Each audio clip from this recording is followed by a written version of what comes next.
আসসালামু আলাইকুম। আশা করি সবাই ভালো আছেন।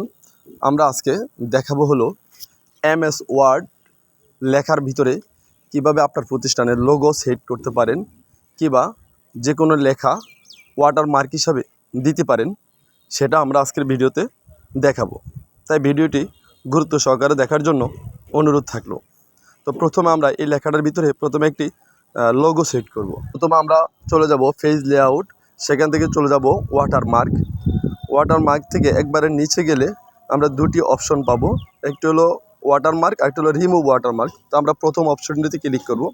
ক্লিক করলে আমাদের এখানে দুইটা অপশন আসবে, নো ওয়াটারমার্ক আর পিকচার ওয়াটারমার্ক। তো আমরা পিকচার ওয়াটারমার্কের উপর ক্লিক করলে এখানে একটি লেখা আসবে সিলেক্ট ইমেজের উপর আপনি ক্লিক করলে যেখানে আপনার ডেস্কটপের লোগোটা আছে সেটা আপনি নিয়ে নেবেন।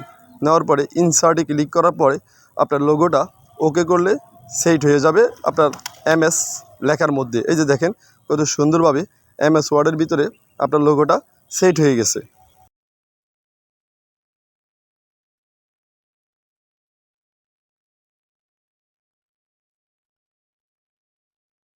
এবার আমরা দেখাবো কিভাবে এই লেখার মাঝে আপনি আপনার প্রতিষ্ঠানের নাম লিখে দিবেন বা কোনো কিছু লেখা সেট করবেন। তো এর জন্য চলে যেতে হবে আমাদের পেজ লেআউটে, এরপরে ওয়াটারমার্ক। একবারে নিচে চলে গেলে এই দুটি অপশন, প্রথম অপশনটিতে ক্লিক করার পর এখানে উপরে অপশন আছে নো ওয়াটারমার্ক, তারপরটা আছে ইমেজ ওয়াটারমার্ক, তারপর আছে টেক্সট ওয়াটারমার্ক। আমরা টেক্সট ওয়াটারমার্কের উপর ক্লিক করে আমরা এখানে কি লিখতে চাই, আপনার প্রতিষ্ঠানের কি লিখতে চান ওয়াটারমার্ক হিসেবে সেটা আপনি লিখে দিবেন। তা আমি লিখলাম প্রাইমারি স্কুল।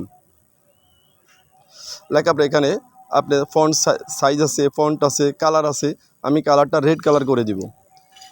এবার আমরা ওকে করে দিলে এটার ভিতরে সেট হয়ে যাবে। এভাবে আপনারা এমএস ওয়ার্ড লেখার ভিতরে চাইলে আপনার প্রতিষ্ঠানের লোগো কিংবা যে কোনো ধরনের লেখা ওয়াটারমার্ক হিসেবে সেট করতে পারেন।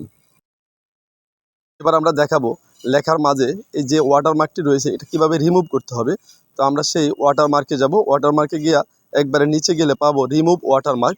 এটার উপর ক্লিক করলে আপনার ওয়াটারমার্কটি রিমুভ হয়ে যাবে। ভিডিওটি কেমন লাগলো অবশ্যই কমেন্টের মাধ্যমে জানাবেন। আর ভিডিওটি ভালো লাগলে লাইক, কমেন্ট, শেয়ার করতে ভুলবেন না। সবাই ভালো থাকবেন, ধন্যবাদ। যদি কোনো লেখার মাঝে ওয়াটারমার্ক থাকে, লোগো অর্থাৎ প্রতিষ্ঠানের লোগো থাকে, তো সেটাও আমরা একই সিস্টেমে রিমুভ করে দেব।